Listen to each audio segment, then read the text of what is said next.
Sabi ni Ma'am Rina, nung una po nasasawa na ako sa issues, I felt hopeless. But when I listened to you, I realized, tama kayo. I just want to thank you for giving me hope and the will not to stop. Okay, so what we're looking at here, tama naman, thank you for again, bringing the discussion back into focus. Today, we discussed the survey. But really, what is the value of this survey? Maybe there's some things that we have to pay attention to, like explaining the Vice President's side on this. Okay? Kulang yung explanation natin. Kasi, sinasadya niya, alam nyo, there's medyo forceful yung yung feigned ignorance nila. They know that this shouldn't have come out, and instead they're focusing on the information that ought to have been protected to begin with. O sige, nasa labas na yan. And sinasabi nila, gusto lang namin malaman kung paano ginastos yung pera. Darling, sinabi na nga, nakalagay doon kung paano ginastos ang pera. The congressmen weren't even asking about that. They were asking the names of the witnesses. They were asking the names of the informants. They know that it was spent for operations to protect the children against SA and other kinds of A and from recruitment. Pero gusto nila mag-focus on the things that ought to not be published. And then pretending that it is so important to find out the names of these people. It's not. The only thing that is needed to be proven is that these were used appropriately. The names don't even matter. Now, COA was satisfied that it had in fact been spent in accordance with its intention. Congress is saying no. Eh, sino mas credible sa inyo? Quadcom? Quadcom, COA, Quadcom, COA. Kanino bang trabaho ang audit?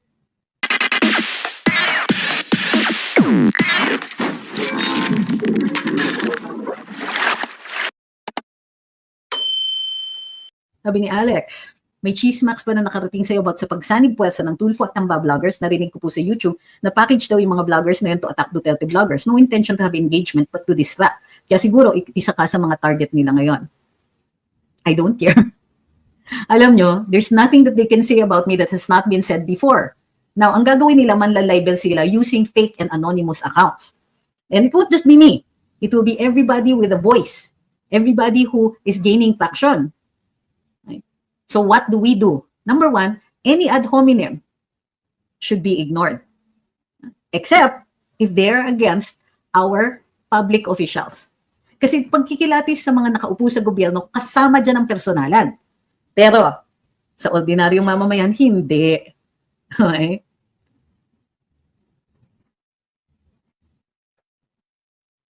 Ernesto says, ang labanan po ba ay ingay lang? Social media, walang korupsyon. O isa ka na naman nag-uulit nito. Lahat ingay lang, puro ngawa, wala pa rin gawa lang, aasahan sa mainstream media, social media na lang. Kaso, ano ba akala mo, Mr. Ernesto Guevara? Bakit natatakot ang Quadcom sa atin? Ha? Sa tingin nyo ba, itong pagsasalita, it doesn't come with danger? Bakit may danger? Hello, pinatawag nga ako sa NBI, hindi ba? Ano ba ako, vlogger? Hindi ako pinatawag as a lawyer, but I was called as a vlogger. Sabihin nyo, ingay lang? Kung ingay lang, bakit may privilege speech sila tungkol sa atin? Bakit pumupunta si congressman sa NBI para umiyak at sumbong? O sige, hindi umiyak, pero nagsumbong. Sabihin mo, wala, ingay lang? Ingay lang? Kung ingay lang, edi sana, walang problema. Di tayo tinithreaten, di ba? Kung ingay lang tayo, bakit natatakot sila na mag-file ng impeachment complaint? Bakit natatakot yung mga kongresista sa mga sinasabi natin? Ingay lang, as if we don't stick our necks out there by speaking out. Ingay lang, guaranteed by the Constitution. Ano ba ang iniisip ninyo na gawa? Hindi ba ang salita ay gawa din? Saan ba yan nanggagaling?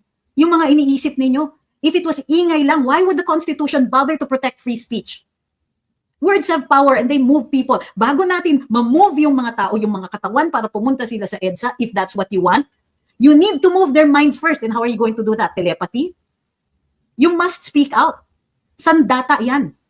Ang karapatan magsalita at magpahayag, sandata yan. Pinoprotektahan yan because precisely it is powerful. Ingay lang. Eh sana kung ingay lang, hindi na walang nagkakaso sa amin, di ba? Yeah, sabi ni Spaki, challenge natin sa Supreme Court yung subpoena mo, chilling effect na yan. Kawabogado ko, game. It's an attempt to curtail freedom of expression and freedom of political belief and affiliation. Go lang po. Puffs, tawagan mo ako. Mamaya after yung live, pag-usapan natin yan. Okay, sunduin kita. Saan ka ba ngayon? QC? Napin kita. Puffy, seryoso ako, sabi mo sa amin.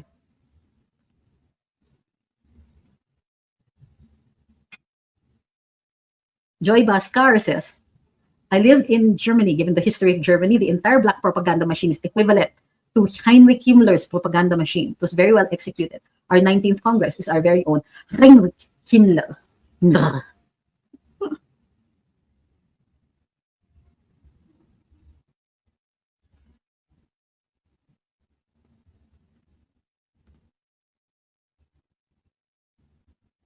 Ang saya-saya nila, ginawang pulutan ng VP at ang Tatay Digong. Feeling nila sisikat to the max sa kanilang kampanya for election.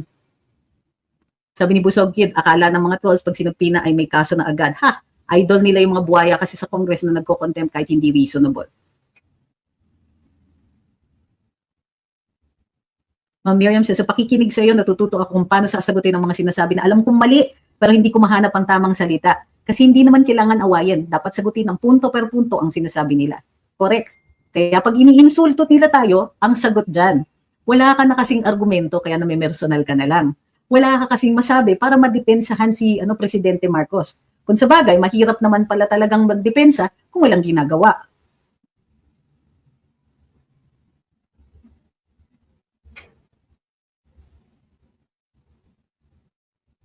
O iba yan. Sabi ni Red Dragon Pots, sabi ni Maharlika, meron daw tumawag sa kanyang military, meron silang grupo na aaklas soon. Kaya sabi niya, gawin na lang, huwag na yung puro dada. Well, iba yung ibig sabihin yan. Yan. Do it. Don't say it, do it. Walk the talk.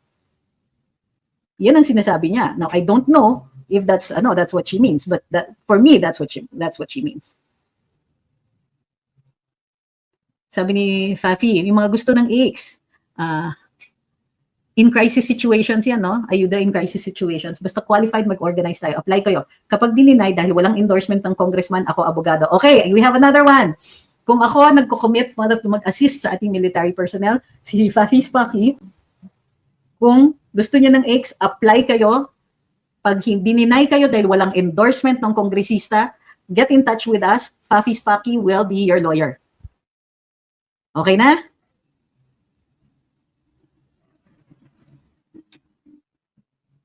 Sabi ni Danilo, nakaligtayan yata ng mga trolls dito na words come first before creation. And this is mightier than the sword. Ang pagsasalita din ay gawa. Diba?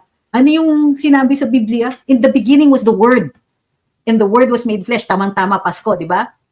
In the beginning was the Word. That's why we talk. That's why we speak. That's why we convince. That's why we argue. That's why we tell you this is what is happening because in the beginning was the Word. Thank you, Sir Danilo and Sisa. Tama po kayo.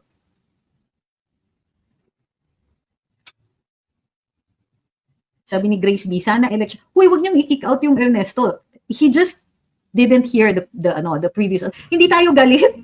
Hindi lang niya siguro narinig yung mga lectures dati. Sana election day na para makita ng mga buhaya na mali sila ng kinalaban. Yan. Ma'am Christine says, those who keep volunteering other people to move, if you move yourselves, ang dami na ninyo. If you'd gone to any rally, EDSA Fridays, Maisog and others, sound off here to inspire others to go too. Yes, thank you very much. So isa pa yan. Sabihin niyo, wala ba tayong gagawin? Aba, may EDSA Fridays. Every Friday, pumupunta ba kayo? Ha, Mr. E? Punta kayo. O kung hindi ka pwedeng pumunta, ano yung ginagawa mo in turn? Hindi ba magsasalita ka din? In lieu of being able, if you cannot go, then magsasalita ka. Magpo-post tayo. Ipakakalat natin ang impormasyon, pakakalat natin yung mga nakikita nating nangyayari dito sa ating gobyerno and how they keep failing us and keep letting us down. Sabi ni Perfecto, yung bang witness nila na mga convicted na ng korte, so ang kini-question nila ay yung mga judge? What do you mean? Hindi kaya na-gets yun? Opulence says, AFP dapat may prinsipyo kaba ng bayan para sa tao, hindi sa interes ng iilan. Pami says, in the beginning was the Word, and the Word was with God, and the Word was God. Di ba? The answers are all there.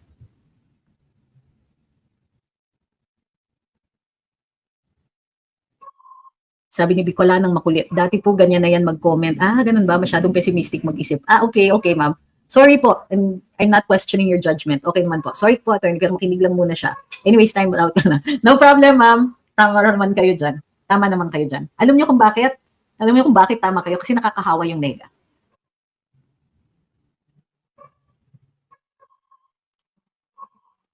Sabi ni Silent Viewer, how can we have one narrative kung puro misinformation po pinapakalat ng DDS vlogger like Miss Dak? Concerning po kasi. Like what, for example? Ano po yung sinabi na mali?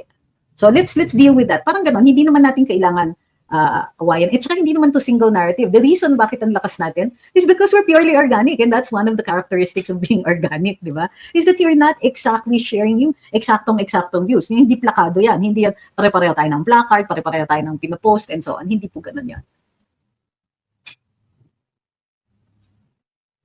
Sabi ni Denise, kudos to your admins. They delete calls in a matter of seconds. Opo, Ma'am Bicolano Makulit, maraming salamat. Take a bow daw. Inahang Etinista Groupie says, keep that braveness. A little way of sharing the right info about certain issues and laws is helping our friends somehow understand those issues. TY attorney. Oh, you're welcome, ma'am. And thank you very much also, not only just for, for being here and for sharing and all that, but because nakikita ko na your sharing is your expression of patriotism. Maraming salamat po. Sabi ni Alex, kahit yung mga totoong tao na nagsasabi na hayaan na lang nila ang gobyerno na namigay ng ayuda, umiinit talaga ulo ko dyan, Torny. Sasabihin ko talaga magbigay sila ng trabaho, hindi dole out. Ikaw ba tumatanggap ka ng ayuda? Pag sumagot na hindi at masipag siya, nagtatrabaho siya, sasabihin ko talaga, that's the point, idiot. May idiot pa. Kaya nakakadiri pumila sa ayuda, di ba? Gusto natin trabaho, ba't ka kumukontra sa akin, parehos tayong ayaw sa ayuda? Kaloka talaga. Huwag siya na mag-awayan. Kahit tama ka. Ito, sabi ni Generation WTH, maka-apply nga. Yes, apply kayo. Pag ni-reject kayo dahil walang pirma o walang endorsement ng kongresista, gawin natin kaso. Nag-volunteer na si Fafi Spax. Sabi ni Rafi Ongo, the survey released was aimed at convincing the congressman to sign the impeachment complaint. Correct? They try to make it look like VP has a weak support from the people and they shouldn't worry about public backlash if they signed on the case. Desperado na talaga sila. Kasi kahit kapwa nila congressman, ginagaslight na din nila.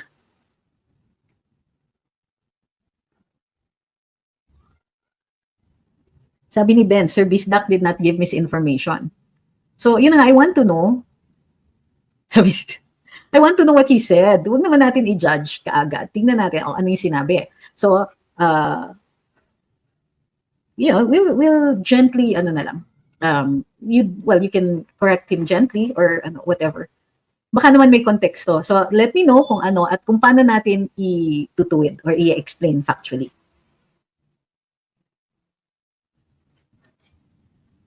Sabi ni Maria Paz, parehong na-contempt sina General Wilkins Villanueva at Colonel Grijaldo. Bakit si Colonel Grijaldo na-detain sa Congress pero si General Wilkins, hindi nila pinakulong in the spirit of Christmas daw. Unfair. I think they really want to give each detainee a different standard. So ito, papaboran kita, papakitaan kita na dapat naka-contempt ka, dapat nakakulong ka. Pero out of the goodness of our heart. Dahil Pasko, at ikaw naman, Grijaldo, dahil kami mismo ang tinamaan mo, wala kang kahit katiting na na konsiderasyon. They want to be really hard on they want to be really hard on yung mga tumatama sa congressman.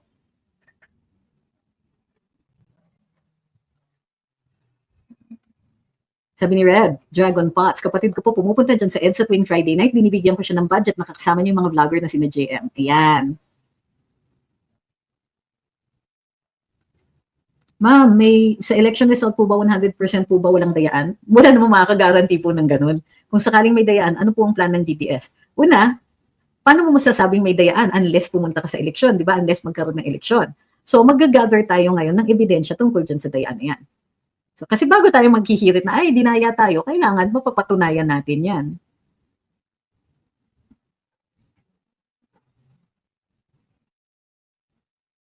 Sabi ni Ma'am ni Amor, I wish to have your brains. Apakatalino. Merry Christmas po. Nagiging malakas kaming normal na mamamayan dahil sa inyo. Ma'am, I disagree. Tingin ko, matalino kayo. Ginigising ko lang yung part na yun.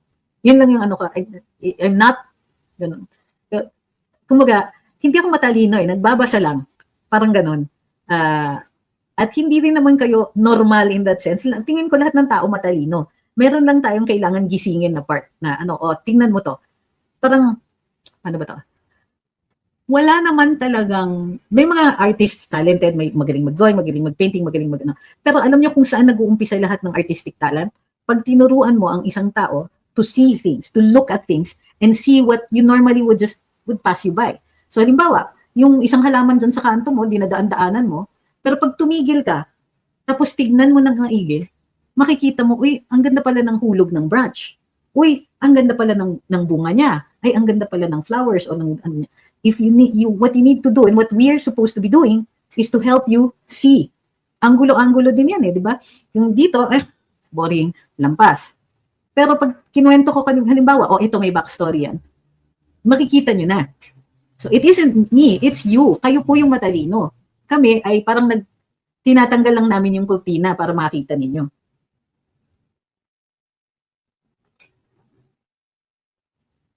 Sabi ni Maverick, ang nakaka-disappoint ng attorney, ibang DDS vlogger, binubulgar nila kung meron mga Duterte. Talaga? Like what? Sa pamahalaan ni BBM.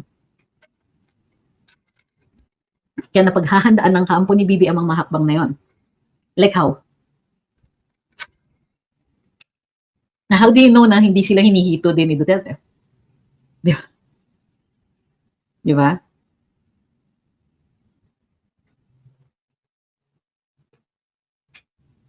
Sabi ni Joy B, yes, totally agree with you. Keep on making a noise. You help so much in making the Filipinos aware of how corrupt this government is and how corrupt these politicians are.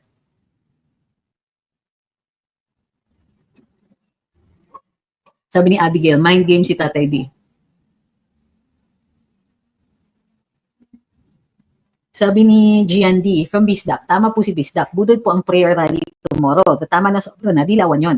Anti-DDS po yon. Si Father Antonio ay isa po sa nag-file ng impeachment kay VP Sara. Actually, ano yung nirarally nila bukas ng mga yan? Kung it's the budget, marami naman po tayong nag-oppose dyan sa budget. So, it doesn't necessarily mean that on other issues, hindi na, kumbaga, that we agree on all other issues.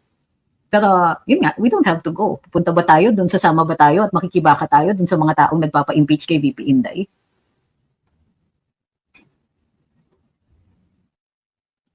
Sabi ni Rina, natakot po ata ang Quad sa letter of support kay Wilkins ng mga retired generals. Kaya umat pa sila ipakulong si Wilkins. Sana may sumuporta din kay Grijaldo. Tayo.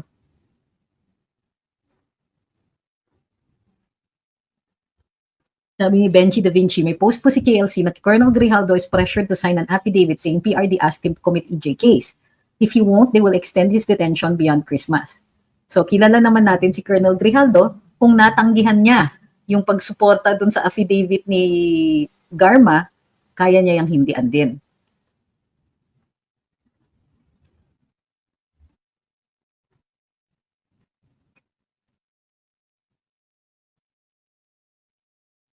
Ma'am Bicolanang makulit, magaling ka po mag-motivate. Bagay na bagay sa'yo maging motivational speaker. Ganda ng speaking voice, tapos maganda pa singing voice. Ikaw na po. Ma'am, wala pa pong barya ha. Aga pa po tayo. Sabi ni Ma'am Adam, basta ako ready na ako, iboboto ko. At sa anuman panawagan ni Tatay D at VP Sara, ginagawa ko part ko to explain sa family ko why all these things happen. Yan.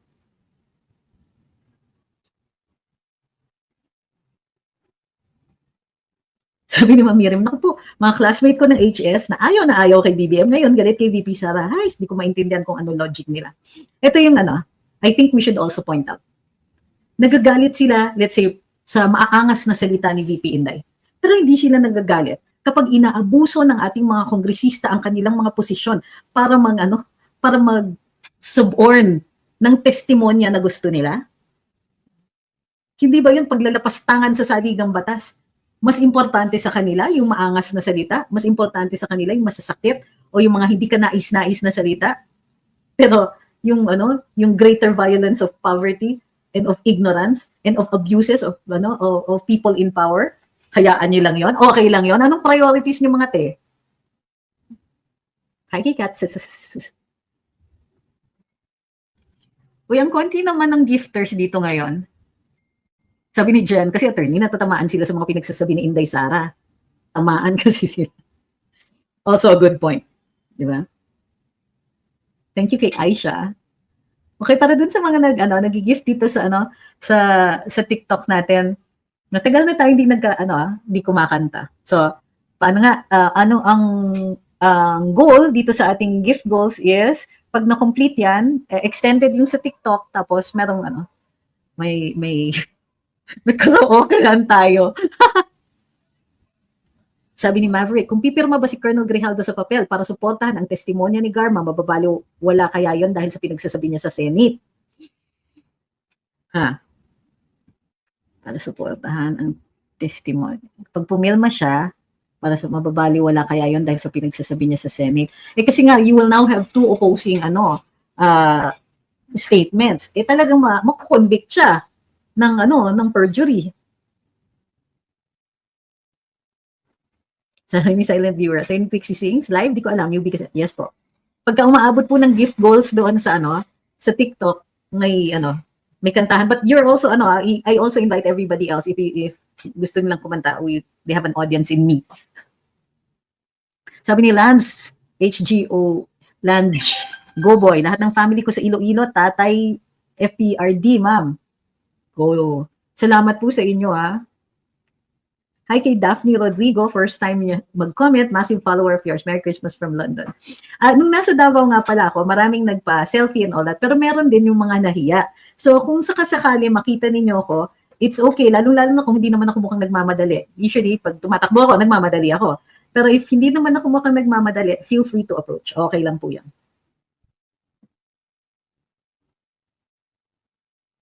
Sabi ni Ma'am Luz Biminda Mastin, 4 na vloggers na po napakinggan ko na yung fake priest bayaran daw at yung announcement niya sa Monday ay para daw sa impeachment ni VP Sara, kaya wag daw po kami pumunta. Well, ganito na lang. Ako hindi ako pupunta.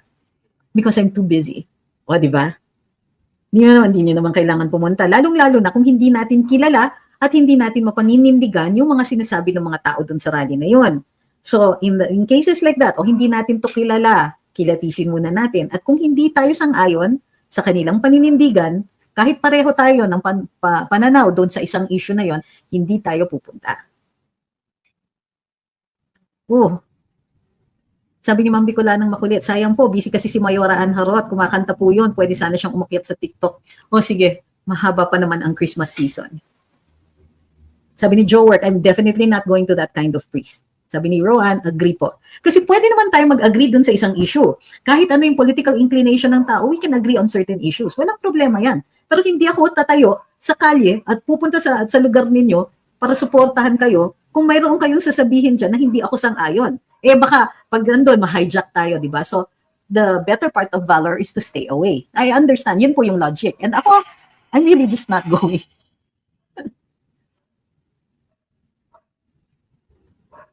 Sabi ni Rowan, such a waste of our time. Yeah. Sabi ni Ma'am Christine, MDS said, once I entered politics, it became natural. Being a civil, God-fearing, law-abiding citizen, for me to lose my temper because politicians are girls' eyes, I will not. So, kailangan kung minsan sa politika, sabi ni Ma'am Christine, para lang mabuhay ka to survive, if not to prevail, kailangan mataray ka. Hala. Sabi ni Hi Zakimi, congrats Grandma Lodi. Yes, actually.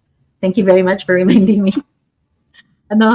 Kanina sa personal page, sinabi ko talaga na para dun sa mga friends ko, late po yung Christmas gifts ninyo this year kasi maaga dumating yung Christmas gift ko. I have a second grandchild who was born on the 21st of this month. It's a girl. So, yung eldest grandchild ko from my eldest son, second grandchild from the second son. So, thank you very much for the congratulatory message.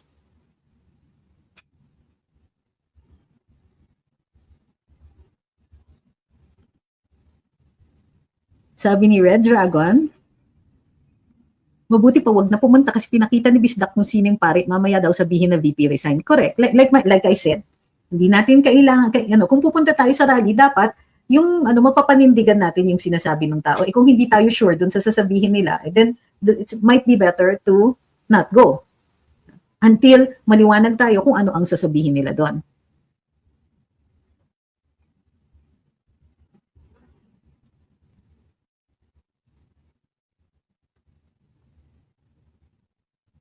Sabi ni Fathy Spaki, please post and share the videos of Tamba, Mukbang, Romualdez para makita ng tao kung gaano talaga kakapal ang mukha niya at kung paano nakakasuka yung mga sinasabi niya. Alam niyo, kahit i-post niyo lang yung video na nagbabasa na nga siya, hindi pa rin niya maituwid yung kanyang speech. Ponyo says, duda ko sa rally na yan, di na nga kapanipaniwala ang mga pare, ito pa kayang pare na involved sa politics. Sabi ni DJ, di ba may separation ng religion at politika?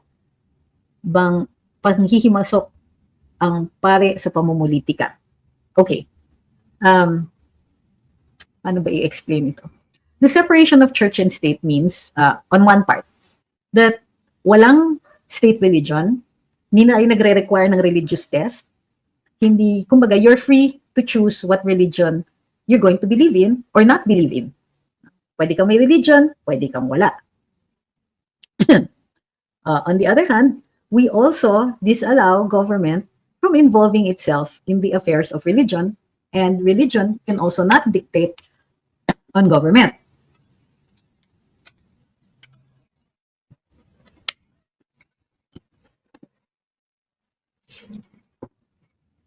So, can priests talk about politics? Yes, they can. It is part of the expression also of their faith and their religion. They can speak from the pulpits. Although Christ did say, you render unto Caesar what is Caesar's and to God what is God's. Then parang ang inaano natin dito is that they can speak. But to involve themselves in politics, that's it. That is dictate what laws are going to be made and so on. Hindi talaga. No law can be passed respecting a particular religion or church. Excuse me. Slight samid lang po.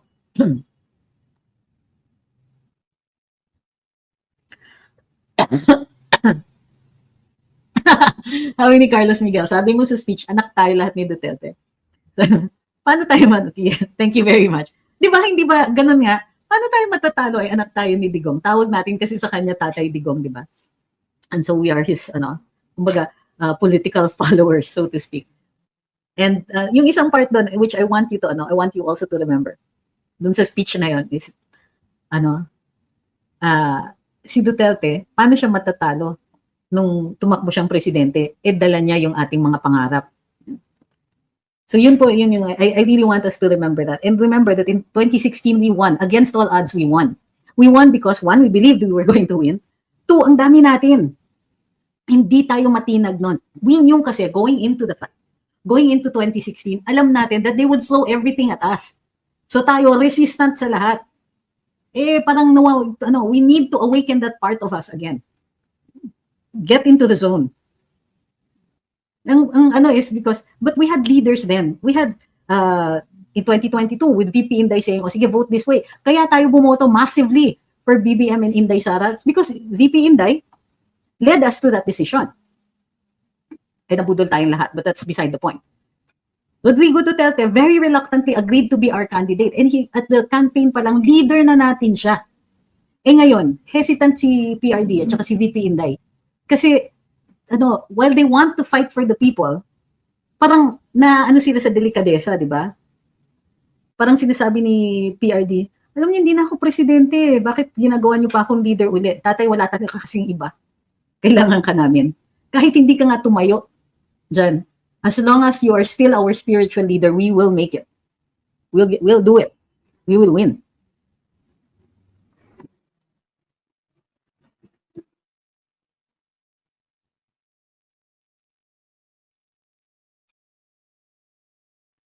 Sabi ni Pichu, how can we expect the men of the church to call out against their will when they can't even fix the issues that happen inside the church? As a Catholic, I'm disappointed. Amen, ma'am. I hear you. I hear you. I wish they'd openly discuss the issues of abuse,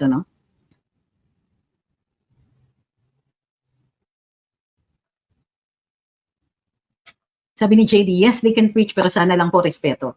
I agree. Sana tanggalin nila yung habito nila kung may sasabihin sila na something personal or in their own perception. Also agree with that.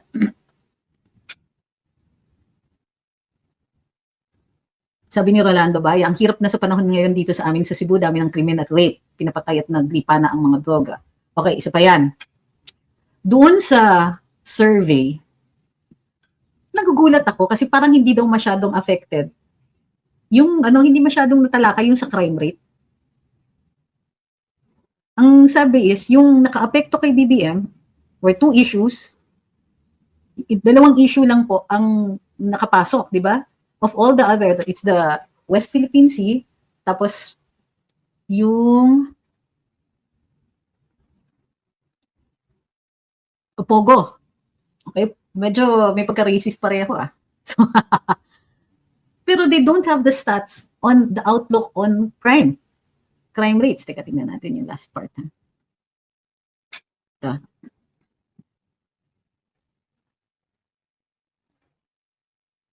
Promoting peace in the country. Nax. Imbis na sabihin nilang crime rate, ayan. Promoting peace, percentage citing as one of the 3 most urgent issues. Ano yung 3 most urgent issues? So ang highest rated were fighting graft and corruption. Wait. Controlling inflation. So dito nayari si BBM. Hindi niya makontrol ang inflation. Kasi 74% ang nagsabi it's one of the 3 major issues. Protecting the welfare of OFWs. Ito yung nakaano kay BBM. This is what went in his favor naman.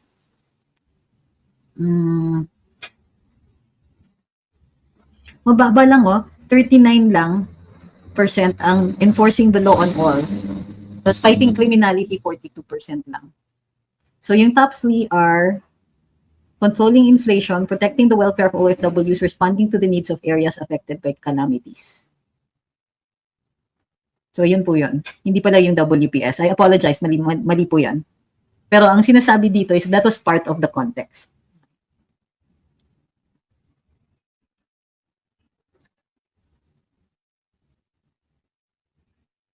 Sabi ni Ma'am Joy, my husband asked me, hindi siya Pinoy, why are these people, the Congress, so fixated on throwing rocks on this lady pertaining to VP when your presidential elections will be in 2028? He can see how invested I am about this issue since last November pa.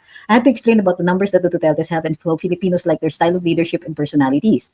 Also, Filipinos trust them a lot because FPRD has shown already a glimpse of how PH can be given the right leader.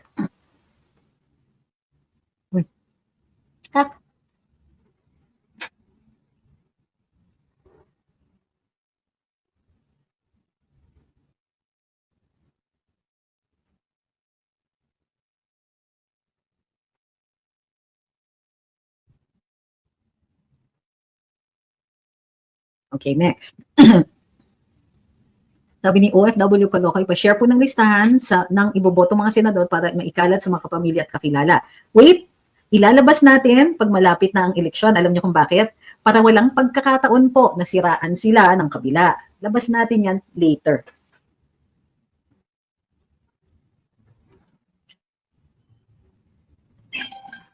Ito, sabi ni Roving Eye, tanong ko lang, nabili pagmamayari na ba ditong mga media maliban sa SMNI at Net25 and some others?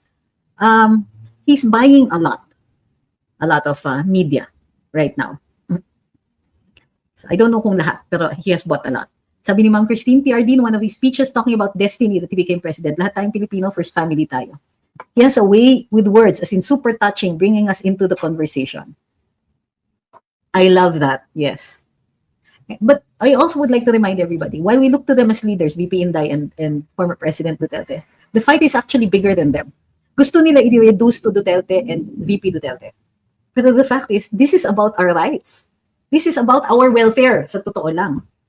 And nagkataon kasi na sila yung nakikita natin mas malaki yung contribution to our welfare. Parang sa kanila, bakbakan lang nila ng bakbakan ng mga Duterte because they think that it's just about them. No. It's about what they're doing to our freedom of speech.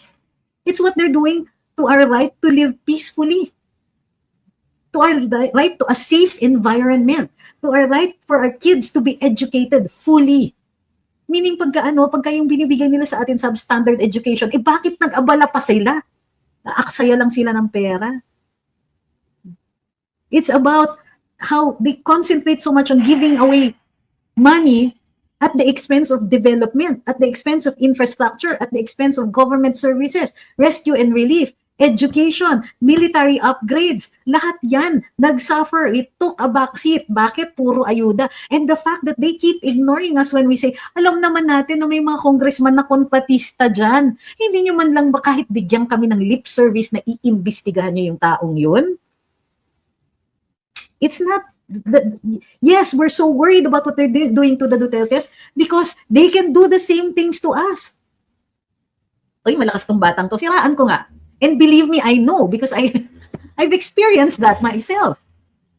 You handle a case that scares a lot of powerful people, they'll come after you.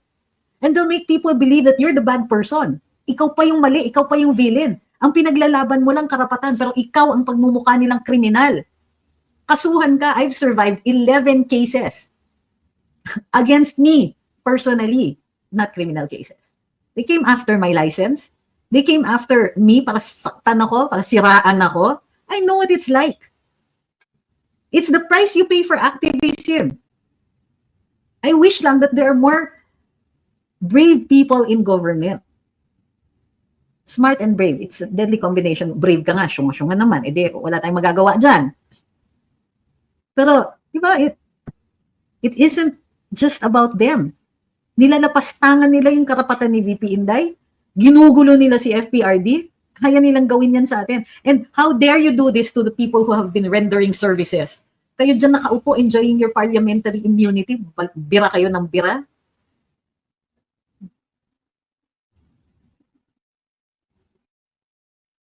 Sabi ni Carlos, naaalala ko ng 2016 elections. Inaabangan ko speech ni Tatay Digong. 2022 elections, after speech ni Inday at kanta ni Andrew E., sabay patay TV kagad. Puro babangon muli lang ang speech. Tipid kasi sa speechwriter.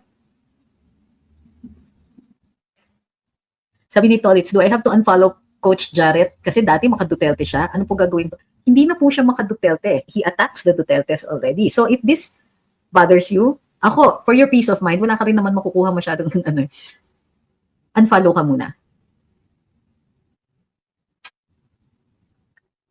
It's just a suggestion. It's not a command. Okay?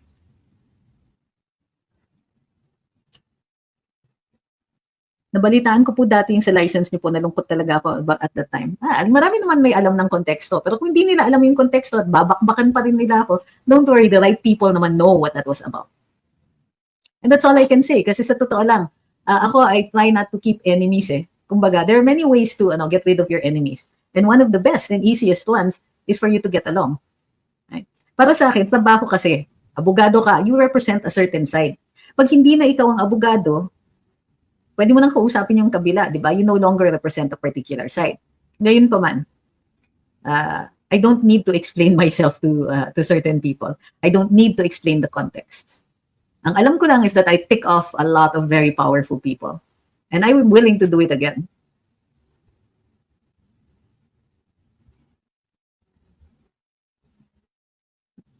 Sabi ni Ponyos, nung time ni Duterte, lagi ako napupuyat, waiting for his midnight speech. Ngayon, ang tahimik na ng tulog ko, di ko maramdaman na may pangulo. Ay. So, yeah, nagbabago kasi lahat. Pati mga tao naman nagbabago. You don't have to keep following the people who already disappoint you. Kasi kahit sa akin, I'm sure not everybody will think that I'm their cup of tea, di ba? I don't feel a compelling need for anybody to like me.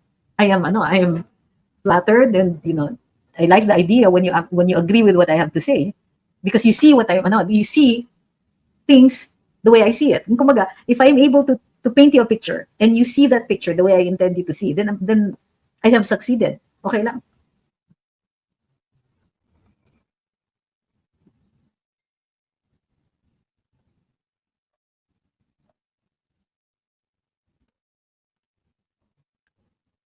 Sabi ni Victor Abalos, this is the worst era in the history of Philippine politics. I hear you. Sabi ni Grandpa Ivan, Pinks and Dilawans are not Oppo anymore. They connive with the Marcos admin. The genuine lone opposition are the Duterte supporters. Nice one. Sabi ni JD, I'm always sharing your link for my friends and family to share and spread what they can realize what is happening with our government. Now, it's not enough just to watch mainstream media na hindi naman full information ang binabalita nila, and keep your pananaw by yourself. Each Filipino has the right to express and join groups like yours, ma'am. Pipiliin lang nila yung nasa tama for them to have a better information and better realization. Yes po. Hi, Papa June. He's watching from Imus. Sabi ni Joe, BBM impeachable offense ang Typhoon ba? Missile na pinapasok ni BBM sa bansa, sabi ni Prof. Passion. If they have nuclear warheads, yeah, unconstitutional.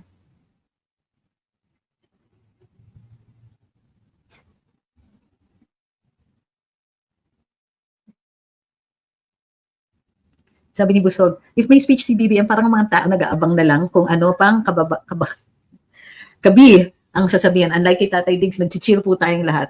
May point ka dyan, di ba? Parang it was participatory politics noon, di ba? Manonood tayo, cheer, that's how we participated. Tapos kung kunwari, hindi natin gusto yung nangyari, naririnig din tayo, explain si Tatay. Pag hindi niya tayo na-convince, gano'n na lang yun. Sige na nga, tignan natin kung kailangan pa natin gawin yan.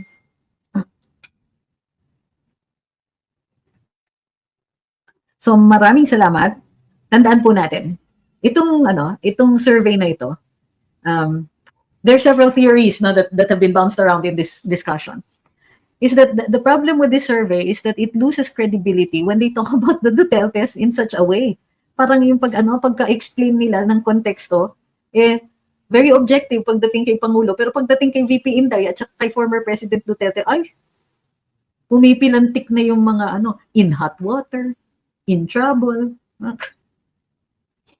which makes us now doubt the findings. It also makes us doubt the timing. Baka tinatime nila ito para lumakas ang loob ng mga kongresista. Baka tinatime nila ito para magmukhang may popular support yung impeachment. No matter what, people know what they feel. People know what they know. And for the most part, kaya nga nagre-react ang Kongreso eh. It's because they are already aware that we are aware. Ingat-ingat. Kaya nga di ba mainit ang ulo na ni Nakong Barbers, ni Nakong Abante, ganyan. Si Congressman Paduano naman is being raked over the coals on social media for using the right to cite in contempt. Like it's a paddle, di ba? Pagka umangat yung ulo mo, hampasin ka parang, you know that game sa Carnival, yung nagpa-pop up yung gophers, tapos you have to slap them down. Ganun ang ginagawa ni Congressman Paduano with his contempt citation. Mag-pop up yung isang resource person, hampasin nila para bumaba yung ulo. Ay, nako. So, Michael Remulta says, birthday ko po kahapon. Sa shout out naman po greetings from musician Maldives. Whack-a-mole. Tama. Thank you, Ma'am Christine. Sabi ni Michael Remulta, maligayang bati sa inyong kaarawan. Sana naging maligaya ito at masaya ang salo-salo. Kailan ang libre natin? Joke lang. Roblox man says, attorney, ginipit nila yung budget ng DepEd samantalang ang daming teachers, board passers, until now waiting. Isa na daw siya. You're welcome, Michael. And I hope it was a happy birthday yesterday.